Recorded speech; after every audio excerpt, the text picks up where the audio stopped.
Dear colleagues, the organizers, thank you very much for having me, actually accepting my application form for this conference. I'm an architect. I was working in the practice for 7 years, and then I slowly became a part of the academia, and I have a quite large amount of architectural critics, written critics behind me, so my position is a bit different maybe from a strict historian position and from a strict theoretical and a strict practical position. Basically what I'd like to talk about is the evaluation and the elaboration of the things that I've said, the series of strong statements in my abstract. To that, basically, I will make a fast rodeo throughout the last 30 years of the Hungarian history and architectural history. I'd like to talk about in my lecture about 8 things, starting with the historical context and finishing up with the notion of the post-organic architecture. I might not be able to finish that, which is fine. It's not that important anyway. Okay, let's talk about it, the historical context. And as all, I'm absolutely sure that all of the Central European countries, at least the countries which were ruled by the Russians, that was the big main steps of the architectural history, which starts with in Hungary at least, with the 1930s with a certain kind of modernism, and then in some countries with the 1948 in Hungary with 51 the official hardcore socialist realism. In our country, we have our own socialist modernism period. In 1965, geniuses popping up on the horizons called Imre Makovecz, and since then there is a very, very strong and influential Hungarian organic architectural movement. And basically, listening to all the lectures you kindly presented, I would like to coin a term which is, I think, describes a bit the architectural period of the 80s. Maybe it would be worth calling it socialist technology, because or socialist technologism, like following the example of high tech, this soc-tech. Because all the attempts what the architects use, either in the panel blocks or the prefabricated, industrialized plastic or metal materials putting on the facades, are basically coming from the same need somehow to let the architectural piece work as a machine and organize the production behind the architectural work as if it were a machine. And another coin which just came to my mind, another term which just came to my mind listening to these last beautiful lectures, it may be worth calling this generalized postmodern architecture capitalist realism, because it seemed to me from your lectures that it's much more about the money, about the new influence of wellness, of richness, about these new ideas and money, than well-thought, well-constructed architectural ideas, architectural thoughts, and well-constructed joints. But that's just an idea. I gave certain type of decoding of the colors. I think there are 3 main traditions, living traditions in the Hungarian architecture, which periodically disappeared and reappeared again. The reddish one is the tradition of expression. Expressionist architects, national neo-baroque, socialist realism, and then Imre Makovecz's organic architecture. Then the other tradition is the tradition of modernity. It's quite self-explanatory what I mean by that. And I think the third one is the tradition of the meta-architectures, when architects somehow, in a way, tries to explain, problematize the architectural problems, the architectural heritage strictly through with architectural means. Commonly we call this postmodern, but I am very more and more becoming, to me, this expression becoming more and more suspicious to me. It's a bit stinky. I'm wrong with this slide, because I thought with an honest soul that there's no postmodern architecture in the Czech Republic, because I read a serious scientific book on that there's no postmodern architecture in the Czech Republic. But there is something, that's why I thought this should be called then capitalist realism. But these are the main events of the Central European countries. As far as I know, in Yugoslavian countries, there was no such prevailing socialist realism because the political situation coming from Tito was allowed for the Yugoslavian architects to be a bit more independent from the Russian. Okay, I introduced you before Imre Makovecz and the organic architecture, because in organic architecture, so you see flowers and not dogs, but flowers and birds and human faces and anthropomorphism, and that gives you the notion that it must be postmodern from the middle 60s. So it's a good question: is organic architecture postmodern? I think it's not, because postmodern architecture, and I don't want to quote all the historical books, you know much better than I do, but postmodern architecture is basically coming as an opposition of modern architecture, and Imre Makovecz's architecture and the organic architecture as such is deeply rooted into the so-called expressionist architecture of the early 20s, especially the 5 years in between the end of the First World War and 10 years, 28, the Las Saras conference of Siam. 1, 2, Imre Makovecz was not just an architect, but a prophet also. He deeply concerned and he deeply thought,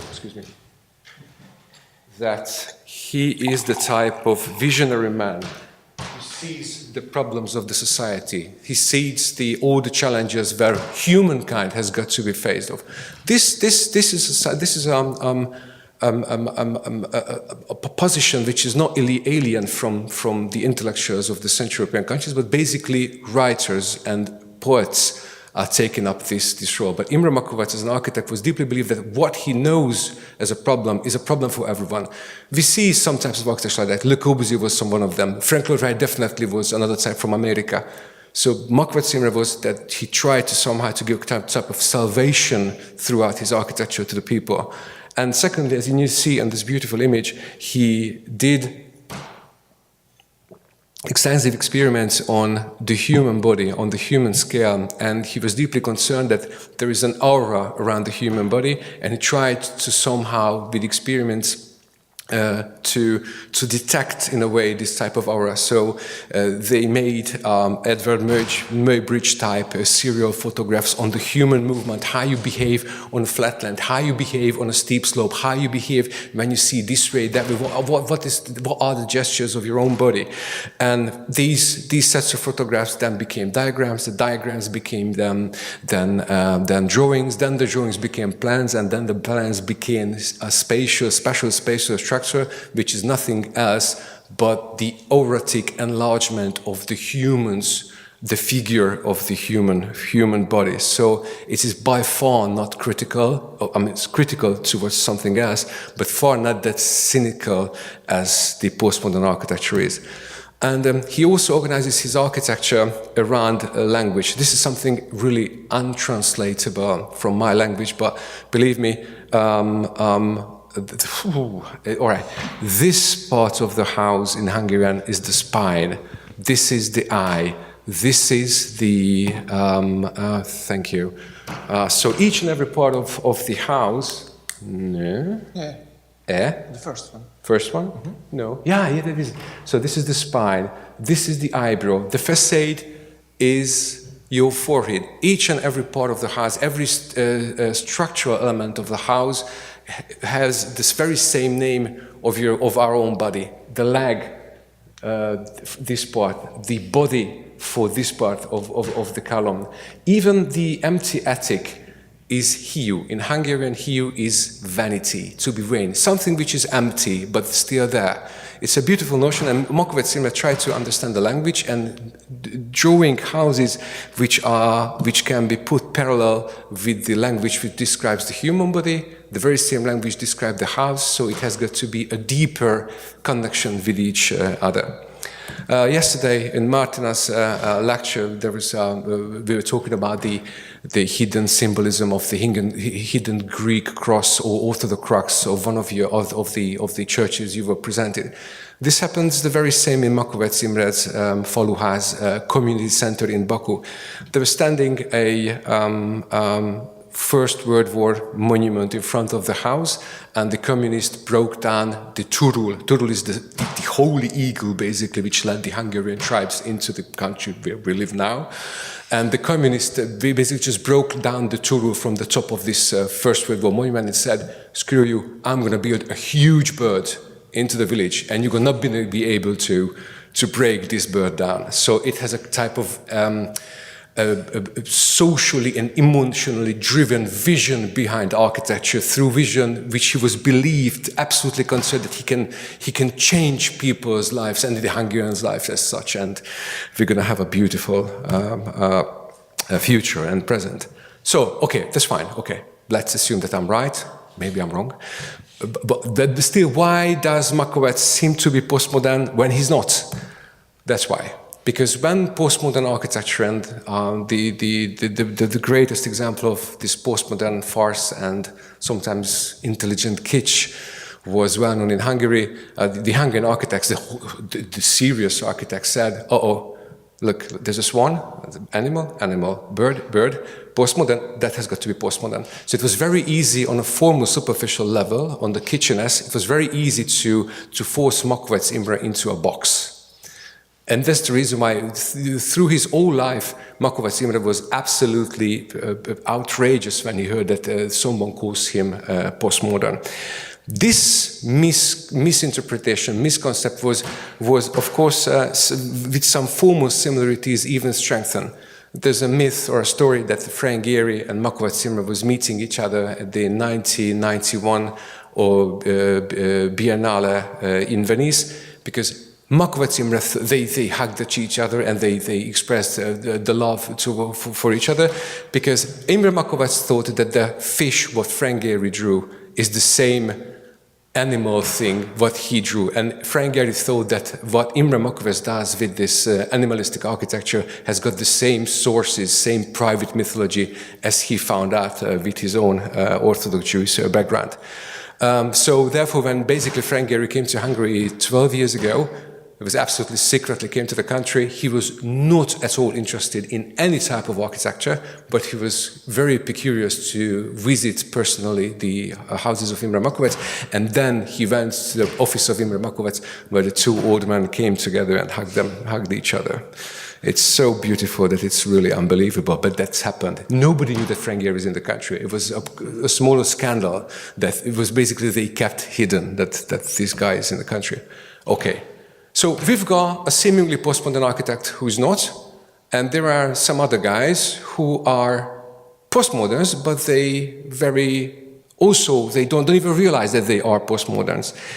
In a very important publication has been come out of the print in 1989, which was the periodical of the main Hungarian architectural magazine, Magyar Építőművészet, and he was dealing with the 2-year-long master courses, 8th master courses, the project which were drawn in the 8th master course. This master course is a type of postgraduate, unofficial postgraduate design class for professionals, which were very, very important to elaborate the values, the value system, the way of making architecture for basically for the best Hungarian architects. It was started only in 2 years with maximum 15 or something like that participants, and that was the elite school for the elite. As if you see the image on the right side, this house could be the love child of, I don't know, Aldo Rossi and Michael Grace or something like that. So it was very postmodern, but they denied if they were postmoderns, because they were absolutely convinced, which were true, that the basics for the architecture were to somehow to define what is Hungarian, what is belonging to the Hungarian traditions, what types of Hungarian archetypes we have in our country, and they try to build a certain type of architecture which is somehow stems itself, roots itself into the Hungarian architectural heritage, but very well done, very well drawn, and very meticulously detailed with using the materials and the other building components. So the composition And the fact of the material integrity was always very, very, very crucial to these architects. If you take the next picture, you can see a kind of the farce, a very serious farce of an industrial hall, like a, I don't know, locksmith hall maybe as a stable. And now the next one is a bit easier one for a library. You can even might think of Erich Gunnar Raspont, but on the last line here, somewhere here, yeah, not somewhere here, exactly the last row, you can see these cube houses where you can find even in Poland and in Hungary, and that was a type of heritage which was taken very seriously by these groups of architects. Beautiful, beautiful chairs, objects, and standing clocks, standing watches, I don't know how you call them, clocks, yes, designed by Balázs Mihály, who was basically one-to-one detailedly drawn everything, each and every piece of these clocks, and but these clocks are looking really like the furnitures of Charles Jenks or Michael Gray's from a few years before. So they were postmoderns. But who were the first one? And this is the second or the third strong statement of my lecture, that we can define a building which was very influential from a very influential architect, from which point we can call postmodern architecture in our country. To accept this statement, we've got to step a bit back into the future to give you a glimpse what types of churches had been built in our country. This is, you might call with a slight oversimplification, socialist modernism, a nice, beautiful church in the Matra Hills by Csaba László.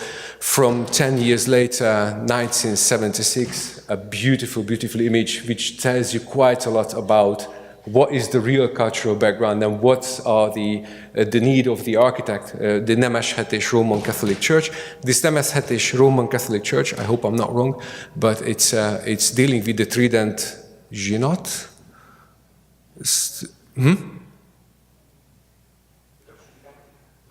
Vatican, sorry, the Vatican, that's the descriptions, and it's all about let the lights in. That's the reason behind these beautiful, huge facades, glazings. But in 1980, Szilárd Keresztes, who was the Greek Catholic Archbishop in Hungary, gave an assignment to Ferenc Török, who can see in the right, to design a Greek Catholic church. But to be able to know what a Greek Catholic church looks like, Szilárd Keresztes basically sent Török Ferenc to the Ethos Monastery to the Greek islands.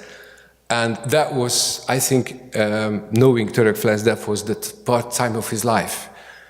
Imagine a long man, only with man, for 2 months, eating basically water and bread, sleeping in an empty room, going only to the celebrations, no family, no phone, no internet, no iPhone, no nothing, no children, nothing.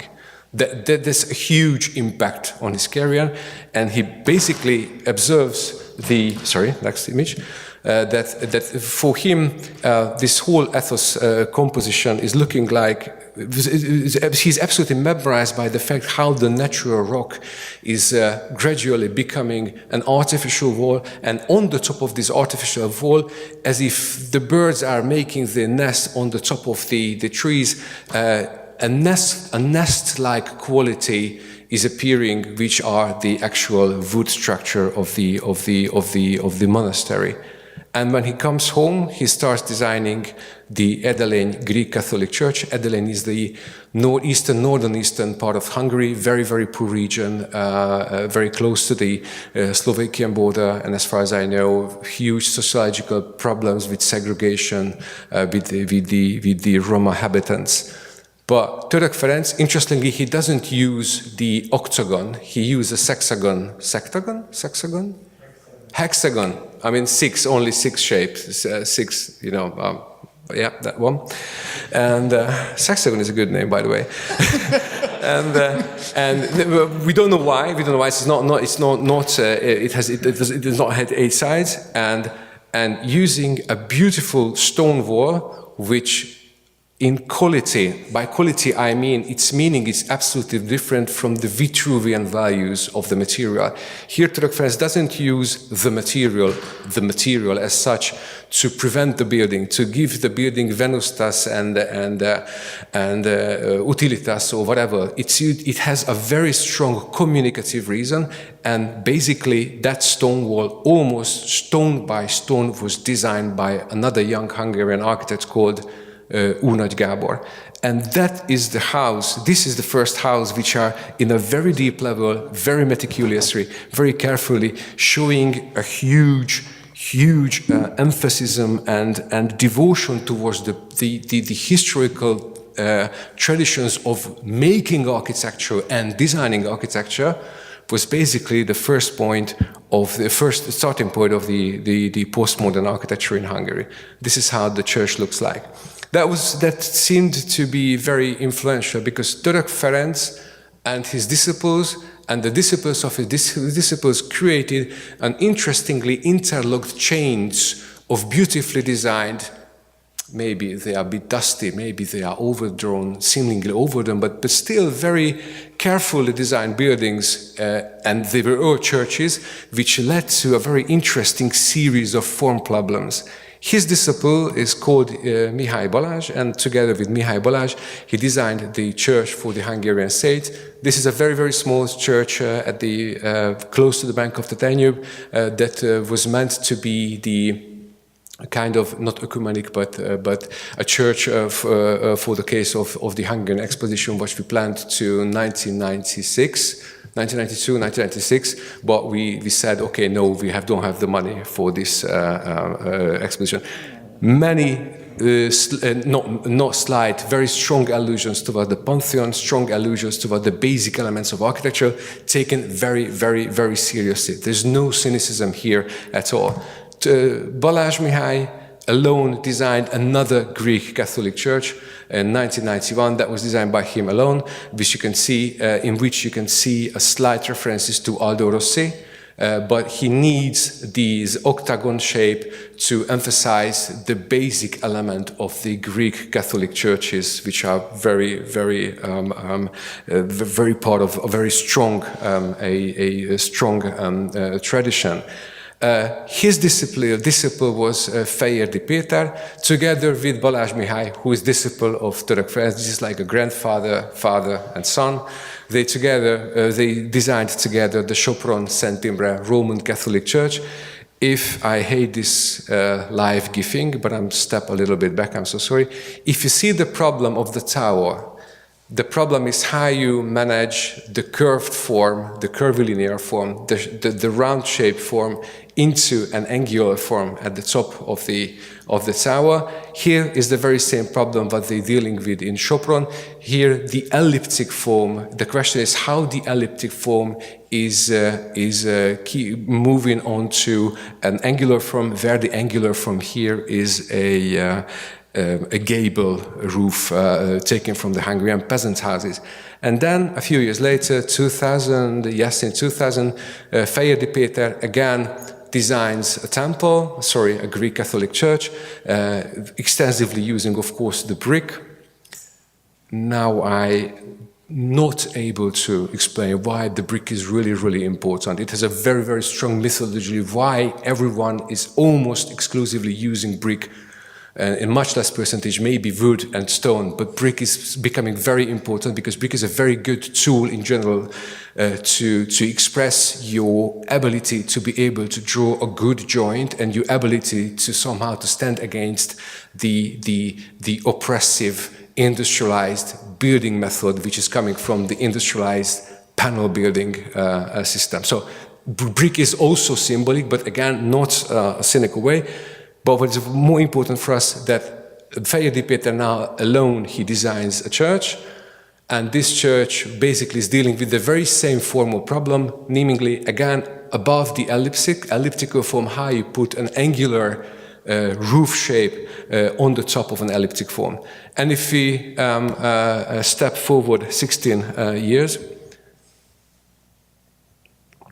this tradition has been weakened, of course, because the big wave of this re-Catholicization, re-sacralization of architecture is over now, because in Hungary, approximately we built in between 1983 and now 320 or something churches, and which is not as extensive as it was in Poland, but still it's a large number in such a small country.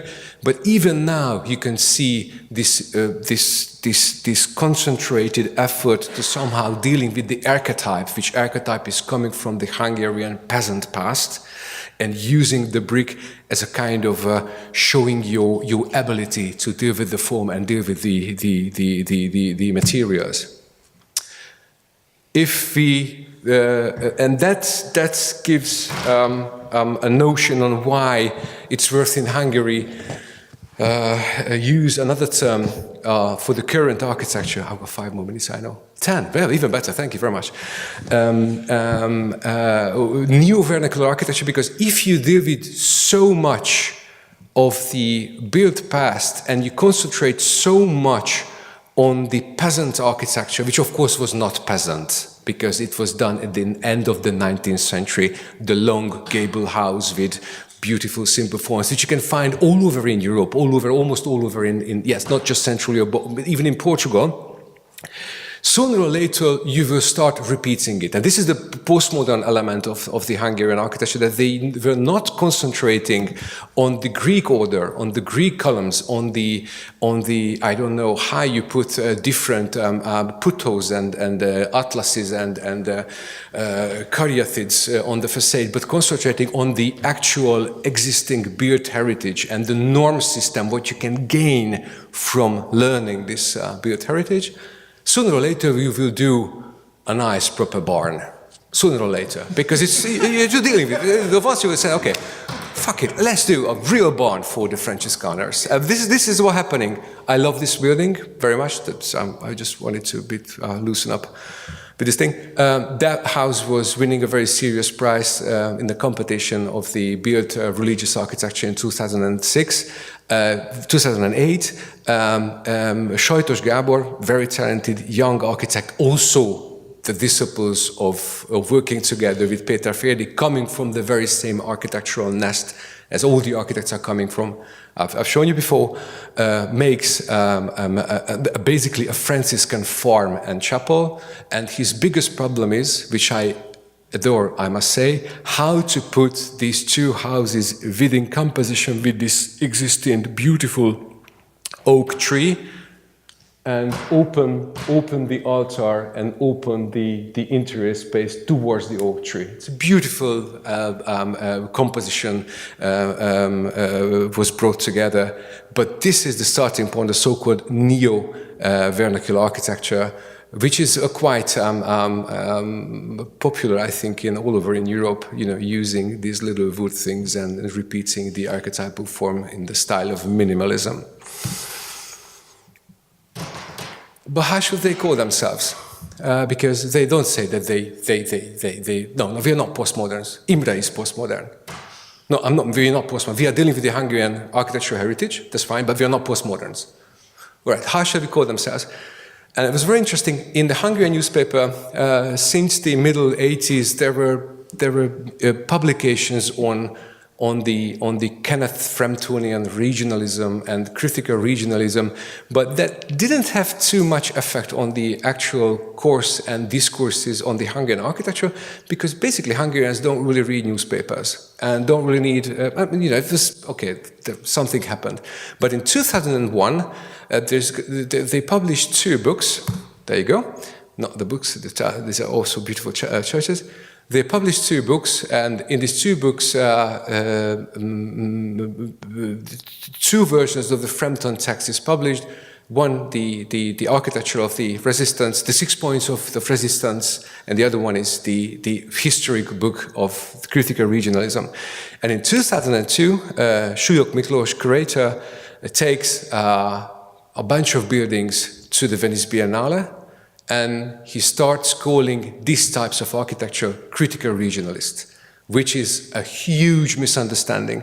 Because again, you know much better than I do what is critical regionalism about, but in Hungary, the thought criticism has got to be against the West, against the superficiality, against the blunt and oversimplified modernism, and of course against the kitsch, the star system, etc., etc., etc.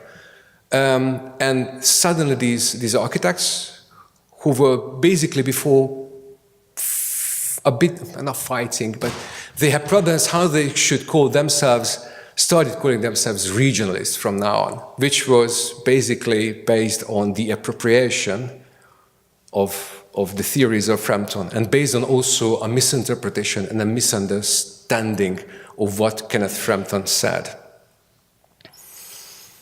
This is basically the end of my lecture. This is where we are at now. By surprise, I thought I'm not going to have time, but I will have to. I will still have 5 minutes. The reason why I think that the phenomena of post-organic architecture would be the best thing to somehow to describe the Hungarian architecture is that it's like a hate-love relationship in between family members. A normal Hungarian architect cannot be modernistic because Imre Makovecz was too convinced to accept that modernism is a good thing. Everybody knew that modernism led to oversimplification, almost uninhabitable urbanist situations, with the problems you all know from your own countries and your own countries.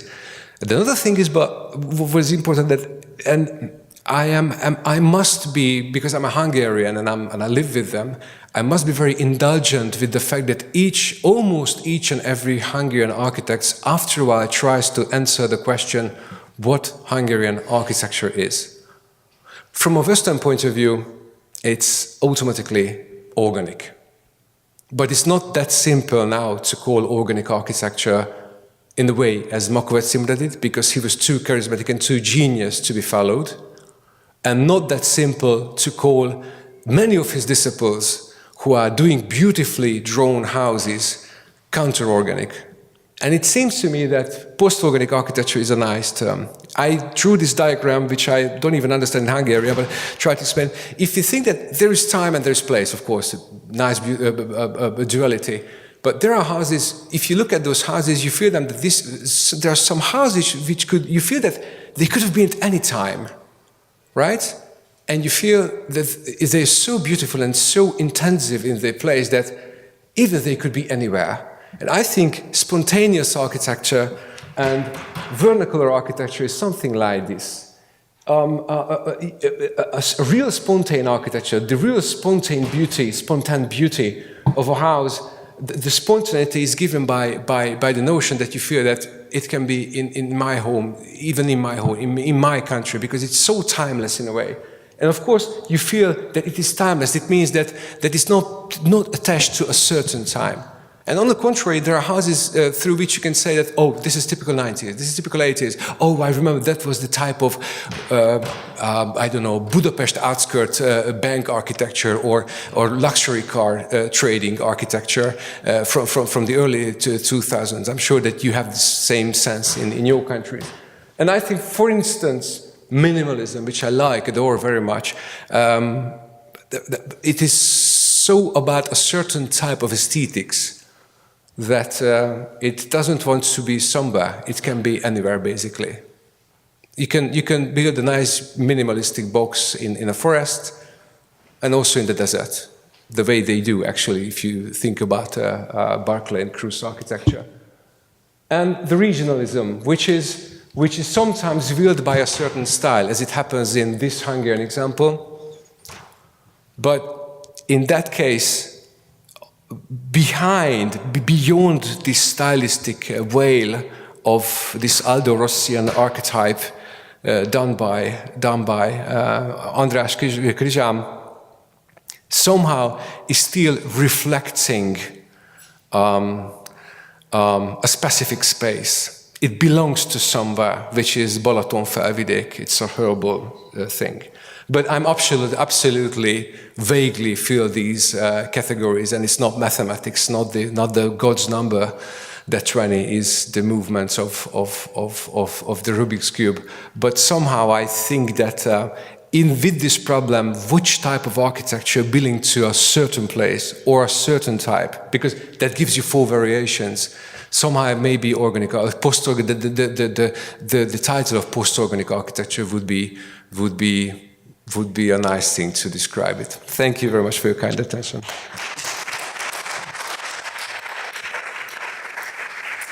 Thank you, Andor, for this fascinating presentation. Is there any question? Yeah.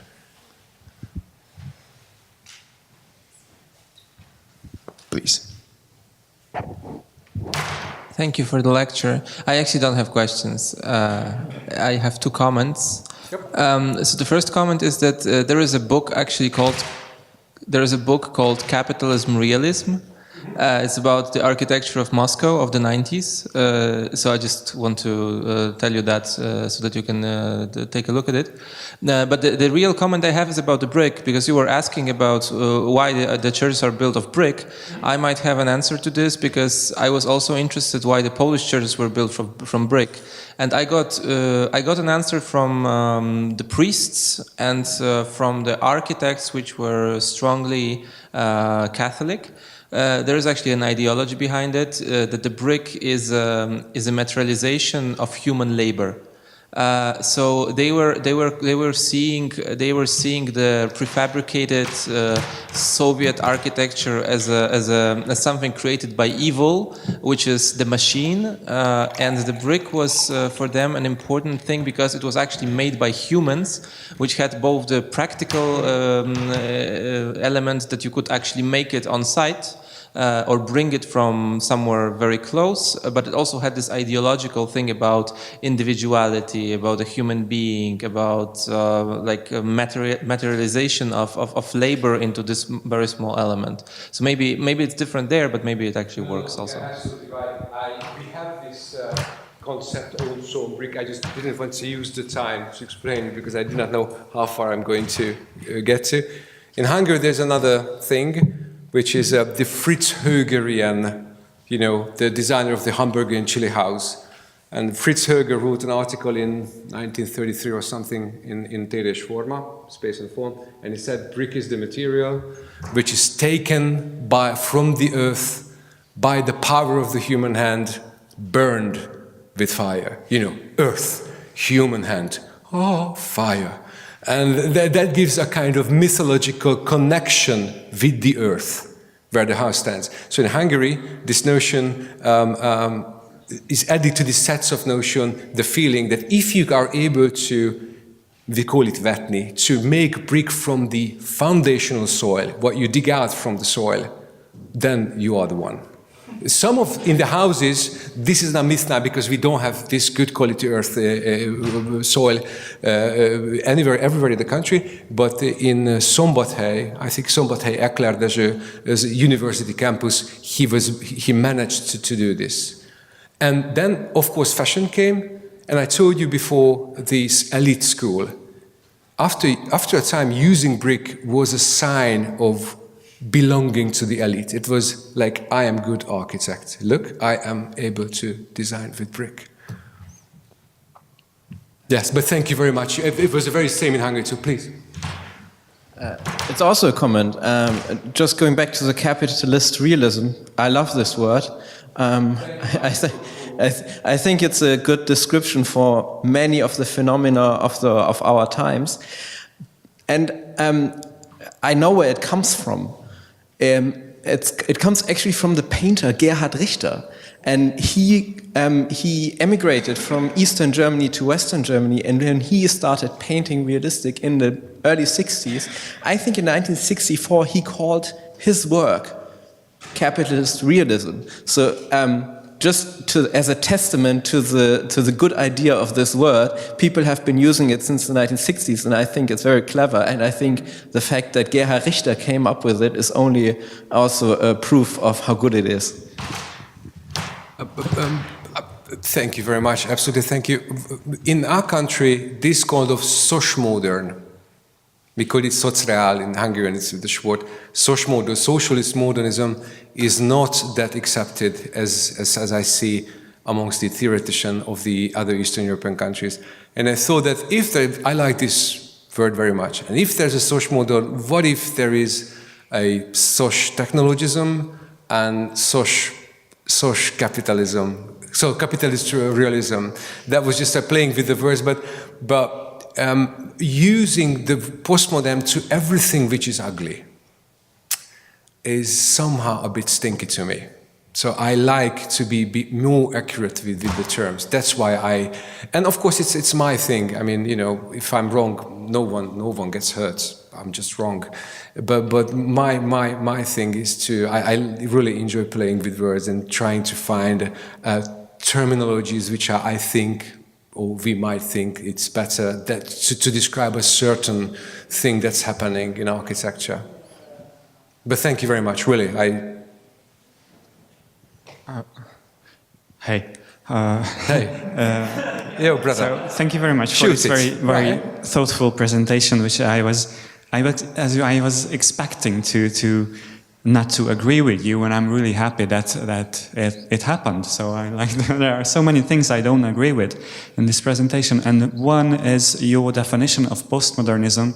You just told actually a few seconds ago that you don't like when we call postmodernist everything which is ugly, but then you agreed with the notion how Makovecz felt about postmodernism, that he didn't like to be called postmodernism because postmodernism means cynicism and being cynical, being ironic. Yeah, but this is not true.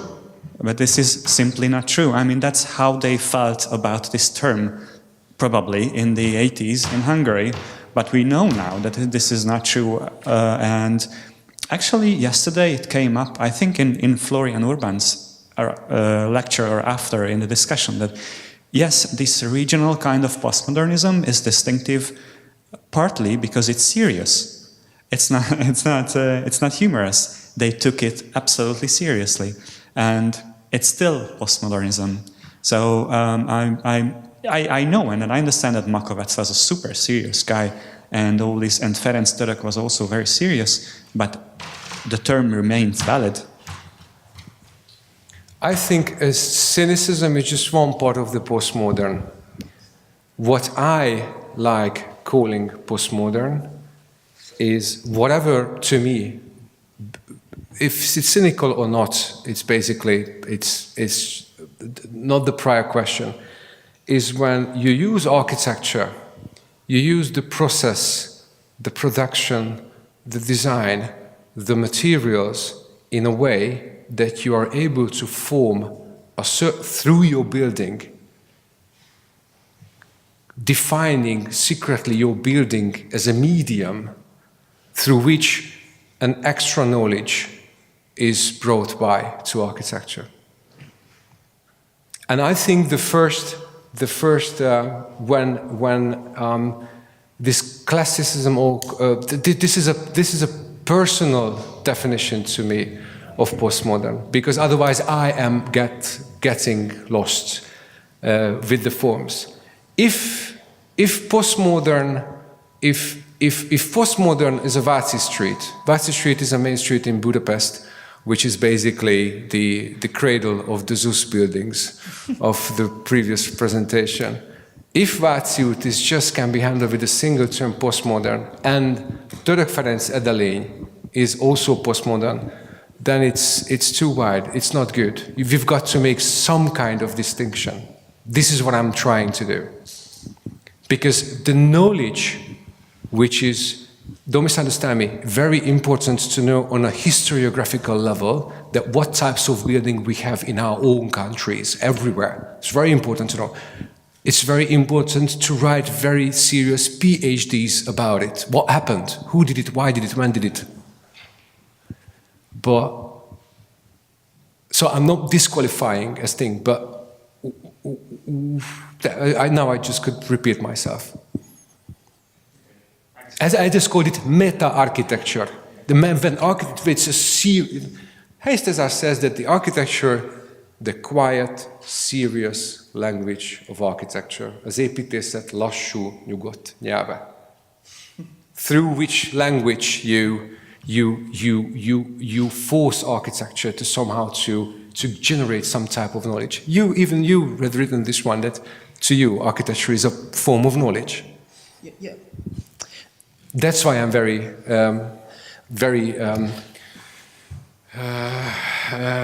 not happy when everything is postmodern. Yeah. I think I feel the same according to your presentation as Daniel feel. But there's one thing what I can agree with, and that is that Imre Makovecz was not postmodernist. If we mean the period before the fall of the communism in Imre Makovecz architecture, but after the fall of the communism and after the 2000, there were buildings, for instance, the Stefaneum, the main campus of Pázmány University, where he used historic references. There is a huge column on that campus, but you can walk in, and that's a staircase and. I know that building, but these historical references about a deep and cryful tragedy used to express the deep and cry-worthy tragedy for Makovecz Imre that he thinks and feels in his skin, that the European Renaissance architectural tradition came to a crisis and we need something else. I'm not saying that that I agree with him, because I'm not necessarily.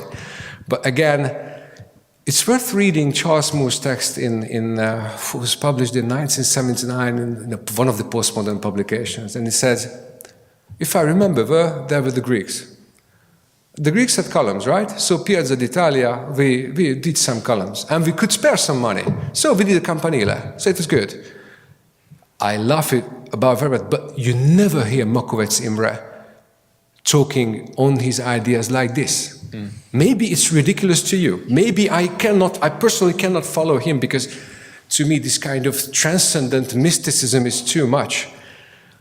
But if maybe on a formal level things are coming together this way, but I think the foundation of the two things are very, very different, and I've got to be very careful. This is a rule to myself. Again, we can agree that I'm wrong. Everything is possible. I mean, who cares? I'm just going home. We all go home and we have a good drink. So it's not the stake of human lives here. But to me, it's very difficult when your students asking you, why is this way? Or if that postmodern, why is that postmodern? So I had to make some distinctions. Thank you, Andor, very much. Thank you. Thank you.